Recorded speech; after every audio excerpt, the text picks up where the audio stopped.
ને મિત્રો ફરીથી તમને લાલ કિલ્લો દેખાઈ રહ્યો છે. લાલ આકારમાં જ આપણે દોર્યું છે રાષ્ટ્રધ્વજ, એટલે તરત તમને સ્વતંત્રતા દિવસ, પ્રજાસત્તાક દિન આ બધું યાદ આવતું હશે. તો આ જે લાલ કિલ્લો છે એ દિલ્હીની અંદર છે, પણ મેં કંઈક અહીંયા લખ્યું છે, એમાં કંઈક વિચિત્ર રીતે લખ્યું. તમે જરા ટ્રાય કરો ને. જો અહીંયા લાલની અંદર અહીંયા તમને એકડો દેખાવો જોઈએ, પછી અહીંયા તમને છગડો દેખાવો જોઈએ, પછી તમને અહીંયા તગડો દેખાવો જોઈએ, અને અહીંયા તમને આઠડો દેખાવો જોઈએ. ચલો આવી પ્રેક્ટિસ કરી લેશો. ફરીથી અહીંયા લાલની અંદર શું દેખાવો જોઈએ? એકડો દેખાવો જોઈએ, છગડો દેખાવો જોઈએ, તગડો દેખાવો જોઈએ અને આઠડો દેખાવો જોઈએ. તો આપણે ગુજરાતીમાં કરી નાખીએ એટલે વધારે સરસ. ચાલો, એટલે કે અંગ્રેજીમાં 1638. તો આ એક વિશેષ હેતુ છે. તરત તમે સમજી પણ ગયા હશો કે આ જે શાહજહાં, જેને તાજમહેલ બનાવેલો, એણે જ આ લાલ કિલ્લાનું નિર્માણ કરેલું છે. અને કઈ સાલની અંદર? તો તમે તરત કહી દેશો કે 1638.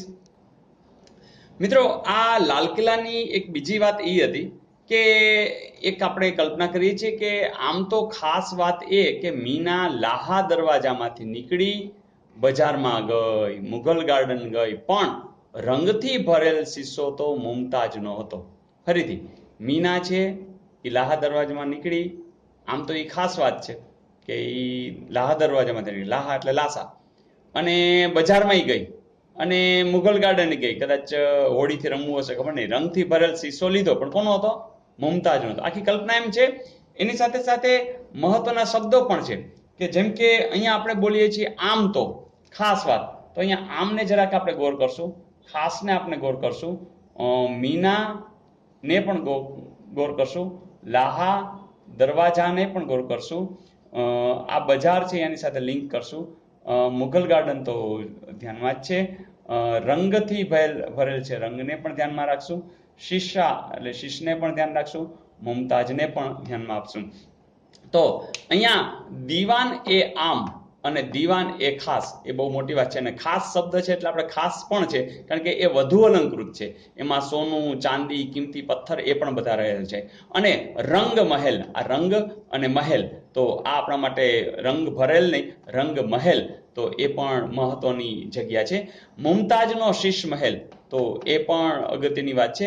અને દરવાજો લાહો એટલે કે લાહોરી દરવાજો, એ પણ મહત્વની વાત છે. અને મીના છે એ બજારમાં ગઈ છે એટલે મીના બજાર પણ મહત્વનું છે. અને મુઘલ ગાર્ડન એ પણ મહત્વનું છે. તો બધા લાલ પથ્થરથી બનેલા છે. અને આખી એક કલાત્મક વસ્તુ શાહજહાંના બાદ તરીકે પણ એની ગણતરી હતી, એટલે પોતાનું નામ પણ આવી ગયું. એ આખી જગ્યા, આટલા બધા શિલ્પ, આ આખું સ્થાપત્ય એને પોતાના નામે શાહજહાં યાદ રહી જાય એટલે શાહજહાંના બાદ તરીકે પણ ઓળખવામાં આવ્યું. અને એમ કહી શકાય કે ફરીથી લાલ કિલ્લાની અંદર દીવાને આમ, દીવાને ખાસ, જે દીવાને ખાસ છે એમાં અલંકૃત બધા સોના, ચાંદી, કિંમતી પથ્થર પણ ખરા, રંગમહેલ, આ બધા જોવા જ લાયક છે. એ દરેકે દરેક જગ્યા, મુમતાજનો શીશ મહેલ, લાહોરી દરવાજા, મીના બજાર અને મુઘલ ગાર્ડન. મિત્રો, મેં એક એટલું બધું સુંદર કલાત્મક મયુરાસન પણ બનાવેલું, પણ નાદિર શાહ છે એને ઈરાન લઈ ગયેલા. તો આ પણ એક ઐતિહાસિક વાત છે. આપણે જાણીએ છીએ મિત્રો કે આપણા જે રાષ્ટ્રીય તહેવારો છે ત્યારે જે આખો દેશ છે એ ટીવી ઉપર પણ લાઈવ જોવે છે. લાલ કિલ્લા ઉપરથી ધ્વજવંદન થતું હોય છે. ત્યારે વડાપ્રધાન છે એ ઉદ્બોધન પણ કરતા હોય છે. અને લાલ કિલ્લો એક આપણી શાન છે.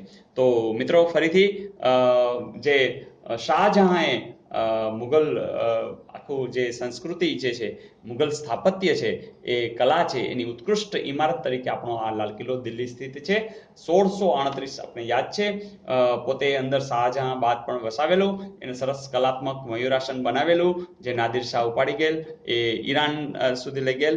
અને જે અગત્યના જે છે કે દીવાને આમ, દીવાને ખાસ, રંગ મહેલ, મુમતાજનો શીશ મહેલ, લાહોરી દરવાજા, મીના બજાર અને મુઘલ ગાર્ડન, એ ખાસ અગત્યના જોવાલાયક છે. મિત્રો, બસ આટલી વાત મને લાગે છે પૂરતી છે. અને આમાંથી કંઈ પણ પ્રશ્ન આવે તો તમને જરૂરથી આવડશે. Okay, all the best. મિત્રો, તમને મજા આવતી હોય તો તમે જરૂરથી આ બધા તમારા મિત્રોને ખાસ શેર કરજો.